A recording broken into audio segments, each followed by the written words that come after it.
Saudara, selamat datang di Fire of Faith Indonesia. Bagaimana dengan kehidupan doa saudara? Saudara, iman kita yang bertumbuh dilihat dari kehidupan kita, terutama kehidupan doa yang bertumbuh pula, yang semakin intim, erat dengan Tuhan, dan berjalan bersama dengan Dia setiap hari.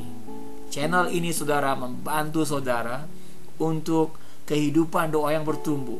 Saya tidak berbicara saudara sebagai kehidupan doa ritual seperti yang dilakukan oleh saudara-saudara kita, mungkin 5 kali sehari, 3 kali sehari. Bukan seperti itu, melainkan kehidupan doa 2 arah. Saudara memberi dan Tuhan juga memberi. Saudara berbicara kepada Tuhan dan Tuhan juga melalui rohnya memberikan suara firman-Nya. Saudara, topik kita pada hari ini berbicara mengenai beban berat di dalam kita berdoa.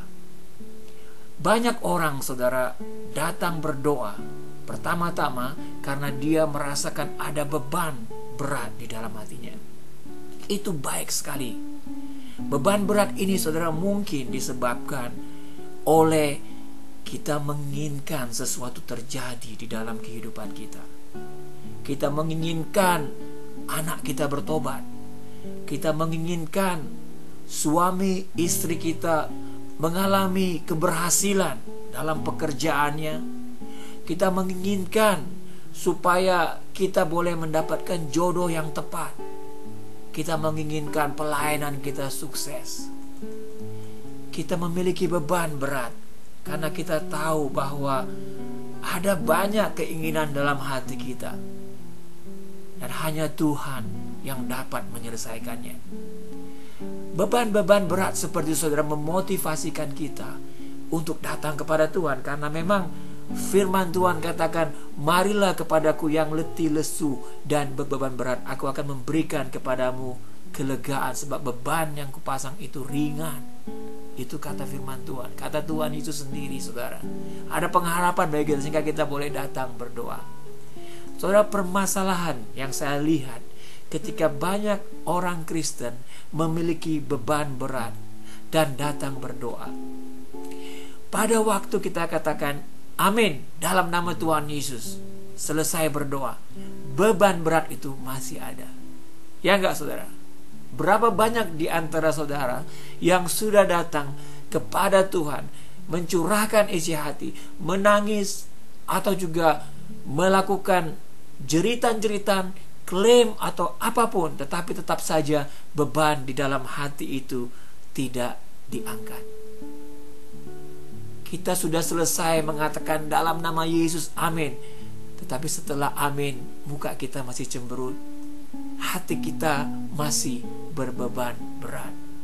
Saudara, saya mau membawa saudara kepada 2 Korintus 3 ayat 16 sampai 17. Saya mau bacakan buat saudara.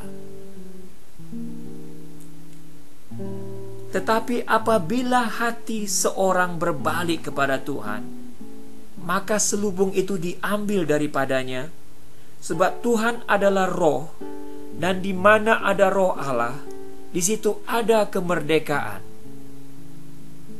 Saya ulangin ayat 17, saudara. Sebab Tuhan adalah roh, dan di mana ada roh Allah, di situ ada kemerdekaan.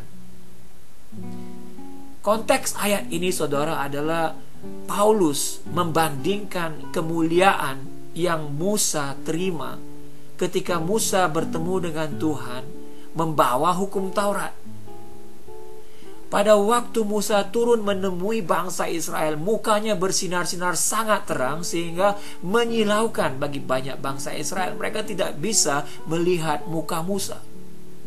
Dan Paulus membandingkan, kalau membawa hukum Taurat sudah dipenuhi dengan kemuliaan yang begitu luar biasa, apalagi pelayanan Yesus yang memberikan kepada kita roh Allah, pelayanan yang menggenapi hukum Taurat, yang membawa kita kepada satu kelahiran kembali, kehidupan yang dipenuhi, yang dapat dipenuhi dan berjalan bersama-sama dengan roh Allah.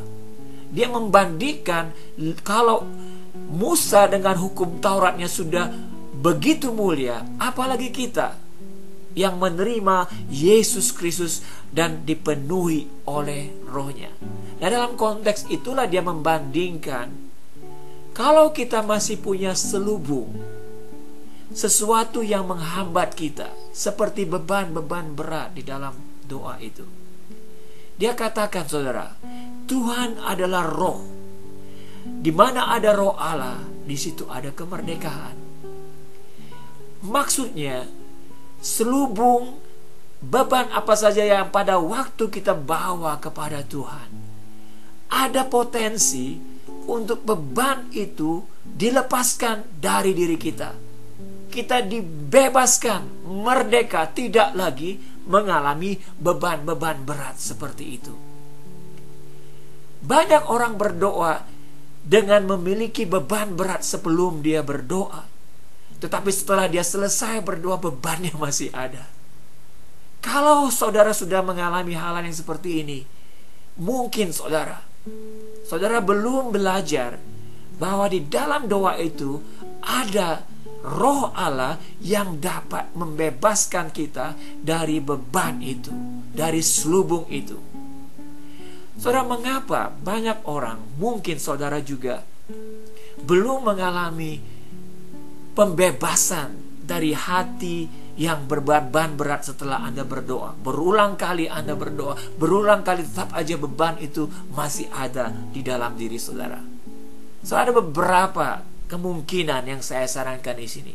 Pertama-tama, mungkin saudara belum tahu bahwa pada waktu kita berdoa, kita dapat mengalami kebebasan dari beban ini. Saudara, kita sudah belajar dari firman Tuhan ini.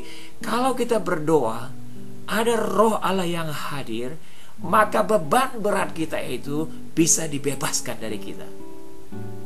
Saudara punya pengharapan di sini. Next time saudara berdoa dengan pengharapan bahwa beban di dalam hati saudara bisa diangkat. Oleh karena apa? Kehadiran Roh Tuhan yang memerdekakan kita. Yang kedua, saudara, mungkin beban itu tidak terangkat dari hati kita. Karena apa? Karena kita berdoa sebagai mana ritual agama, sebagai keharusan, kewajiban. Artinya saudara, kita katakan kita sudah berdoa walaupun cuma 1 menit, 2 menit, 3 menit. Nah, ini banyak sekali saya temukan saudara, orang-orang yang berbeban berat, bermasalah. Kalau kita tanyakan, sudah berdoa? Sudah saya berdoa. Tapi apa? Mukanya masih murung, tidak ada iman yang terpancar dari mukanya. Artinya berdoanya mungkin berdoa sebagai legalistik belaka, keharusan belaka. 5 menit, beban itu masih ada, amin. Selesai buru-buru, beban itu masih ada dalam hati, kita selesai, amin. Karena kita mau mengerjakan hal-hal yang lain. Saudara ingat cerita Yakub. Dia bertemu dengan malaikat Tuhan. Dan pada waktu dia bertemu, saudara, dia mengatakan, aku tidak akan melepaskan engkau sampai engkau memberkatiku. Maksudnya saudara, sampai benar-benar Yakub menerima berkat itu, dia tidak melepaskan malaikat itu. Saudara, di sini maksudnya sering sekali yang menghambat kita lepas dari beban berat pada waktu kita berdoa itu adalah karena kita datang berdoa buru-buru. Kita punya set waktu 5 menit, 10 menit. Mungkin saudara, Tuhan menunggu lebih lama. Mau kita supaya menunggu dia 15 menit, 20 menit, 1 jam, mungkin 2 jam, 3 jam dan sebagainya. Sebagai buktinya saudara adalah beban itu terangkat dari hati kita. Sampai beban itu terangkat dari hati kita, kita boleh katakan amin dalam nama Tuhan Yesus. Saudara, yang ketiga, mungkin kita melihat beban doa kita itu harus dijawab dalam kerangka waktu yang kita tentukan, bukan yang Tuhan maui. Saudara, perlu kita sadari bahwa kita manusia dan Tuhan adalah Tuhan. Kita bisa meminta dengan kerangka waktu kita, tetapi Tuhan adalah Tuhan yang memiliki kerangka waktu tertentu. Dia katakan 1 hari adalah 1000 tahun baginya, dan sebaliknya. Sehingga saudara, apa yang kita anggap Tuhan harus selesaikan dalam waktu yang singkat, mungkin Tuhan mau kita bersabar menunggu. Mungkin 1 minggu, mungkin 2 minggu, mungkin 3 bulan, atau mungkin 20 tahun. Tetapi beban itu saudara, ketika kita bertemu dengan kehadiran Roh Tuhan, dapat dibebaskan daripada hati kita, dilepaskan dari hati kita. Kalau kita melihat 3 hal ini saudara, pertama, kita mengetahui bahwa ada kemungkinan kita dapat dibebaskan dari beban ini. Kedua, kita tidak terburu-buru di dalam kita berdoa. Ketiga, saudara, kita percaya bahwa Tuhan yang berkuasa menentukan waktu kapan jawaban doa kita. Saudara, pada waktu kita berdoa, kita dapat dilepaskan dari beban-beban berat ini. Namun saudara, ketika kita berjalan lagi dalam kehidupan kita, kita melihat lagi saudara, anak kita belum berubah, kita melihat kita tetap ketat kondisi keuangan kita, atau penyakit kita kok belum sembuh saudara. Dan akhirnya setelah kita menerima iman percaya pada waktu doa kita yang terakhir, lambat laun kita mengalami beban berat lagi. Kita mengalami stres, depression coming. Saudara, itu wajar. Kenapa? Karena kita ini masih di dunia, dan musuh itu seperti dikatakan oleh Petrus, mengaum-ngaum di sekitar kita, mencari kesempatan untuk memojokkan, untuk memeras kita, bahkan untuk mencuri dari kita. Tidak apa-apa saudara.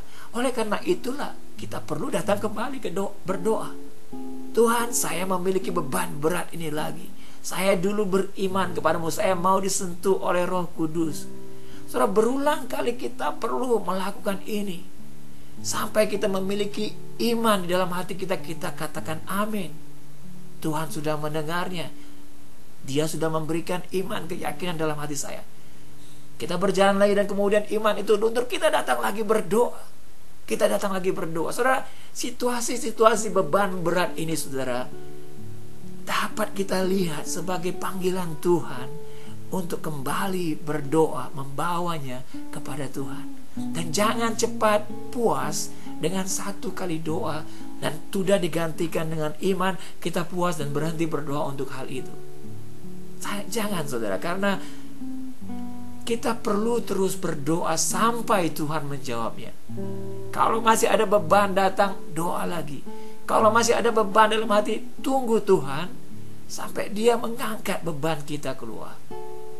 Jangan kita mencari-cari pendeta sana, pendeta sini untuk didoakan. Padahal mungkin Tuhan mau supaya kita menunggu Dia, bersabar menunggu Dia, untuk kita mengalami kelepasan dari beban berat ini. Saudara, iblis mencoba mencurinya. Iman, pengharapan, dan kasih adalah barang-barang yang berharga yang kita miliki. Kalau dia barang-barang berharga saudara, kita perlu pelihara. Sama seperti kalau saudara punya barang berharga, berlian, uang, emas, rumah, mobil, kita pelihara bukan? Bagaimana dengan iman, pengharapan, dan kasih? Apakah saudara melihat iman, pengharapan, dan kasih itu adalah barang-barang berharga? Kalau tidak, mulai saat ini saudara harus melihatnya sebagai barang-barang berharga. Saudara harus pelihara. Sebab apa? Iblis mencoba mencuri iman, mencuri pengharapan, mencuri kasih dari diri saudara.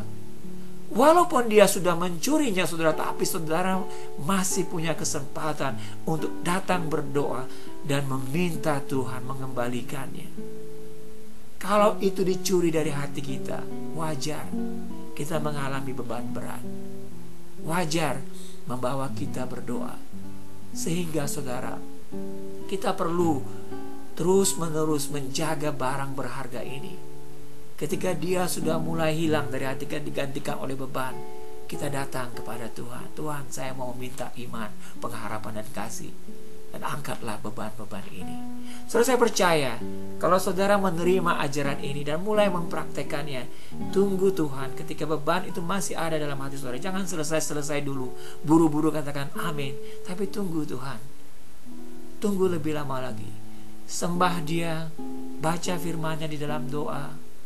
Sembah Dia, berikan lagi petisi, keluarkan semuanya itu sampai saudara memiliki keyakinan di dalam hati, digantikan dengan iman percaya bahwa Tuhan mendengar. Masalah kita mungkin masih seperti itu, tetapi apa yang sudah berubah, beban di hati kita sudah disentuh oleh Tuhan. Luar biasa saudara. Kalau beban itu sudah disentuh oleh Tuhan, berarti saudara sudah ada encounter, pertemuan dengan Tuhan. Itu satu langkah yang sudah luar biasa. Semoga ini memberkati saudara dalam kehidupan doa saudara. Dalam nama Tuhan Yesus.